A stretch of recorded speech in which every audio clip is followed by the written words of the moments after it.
నా మీ పేరన్నా? నా పేరు షేక్ మిర్సా. షేక్ మిర్సా. ఓకే. ఏంటన్నా జగన్మోహన్ రెడ్డి 5 ఏళ్ల పాలన మీకు ఏ విధంగా అనిపిస్తుంది? చాలా బాగా నచ్చింది. చాలా బాగుంది. చాలా బాగుంది.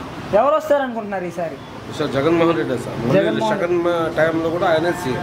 ఆయన ఎందుకని రావాలనుకుంటున్నారు జగన్మోహన్ రెడ్డి గారు? ఆయన పేద మొత్తానికి సరే పేదోళ్ళకైనా సరే, ఏది చిన్నోళ్ళకైనా సరే, పెద్దోళ్ళకైనా సరే, ఏ డబ్బులు సరే, పైసలు సరే, ఏ పైసలైనా సరే, ఆయన స్కాలర్షిప్ అయితే, అమ్మ ఒడి అయితే ఏంది సరే, ఈ 43 ఏళ్ళకి సరే ఆయన చాలా బాగుంది. ఆయన పరిపాలన మటుకైతే చాలా బాగుంది. ఏంటి పథకాలు ఇవ్వడం వల్ల ఉపయోగం ఏంటంటారు? చాలామంది ఇలా లేనోళ్ళు కానీ ఇలా వాస్తవానికి హౌస్ ఇచ్చారు, మొత్తానికి స్థలాలు ఇచ్చారు. ఇలా దగ్గరుండి ఆయనే కట్టిస్తున్నారు. సరే, చాతనాలో వాళ్ళు చాతనాలో కట్టుకుంటున్నారు, గవర్నమెంట్ కట్టేది గవర్నమెంట్ కడుతుంది.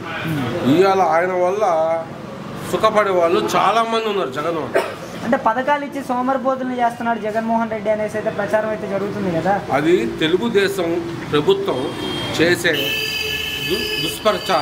దుష్ప్రచారం. ఎందుకంటే ఇది ఎవడు అంత ఇదేం లేదు.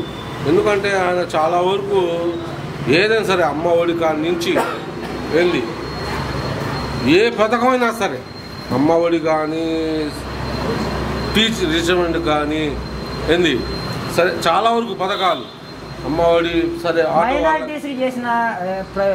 మైనారిటీస్కి పొందిన లబ్ధి అండి జగన్మోహన్ రెడ్డి గారి ప్రభుత్వంలో. మైనారిటీ చాలా లబ్ధి ఇప్పటి నుంచి కాదు సార్, వైఎస్ రాజశేఖర రెడ్డి గారి నుంచి కూడా ఆయన వల్ల మైనారిటీ 5% రిజర్వేషన్ ఆయన ఇచ్చింది. ఇవాళ బీసీఈ అంటే, అంతకుముందు బీసీఈ మనకు లేదు. బీసీఈ అనేది మనకు లేదు. అలాంటిది బీసీఈ సంపాదించి పెట్టింది ఎవరంటే ఆయనే. ఇలా గుర్జాల్లో 2 జడ్జీలు అయ్యారు సార్. మా ఫ్రెండ్ ఒకడు రెహమాన్, తర్వాత మా అన్నయ్య ఫ్రెండ్ ఒకడు కరీముల్లా, వాళ్ళిద్దరు కలిసి ఇవాళ జడ్జి. ఆయన ఇచ్చిన ఏదైతే సరే, మా అన్నయ్య వాళ్ళ ఫ్రెండు కరీముల్లా, నా ఫ్రెండు రెహమాన్. 170 స్థానాల్లో జగన్మోహన్ రెడ్డి గారికి ఈసారి ఎన్ని స్థానాల దాకా రావచ్చుంటారు? 175కు 175 గ్యారెంటీ సార్. గ్యారెంటీ. అంత నమ్మకం ఏంటి జగన్ మీద? అంతే ఆయన ఉన్న పొజిషన్లో ఉన్నా సరే, ఏదైనా సరే 175 నాట్ అది.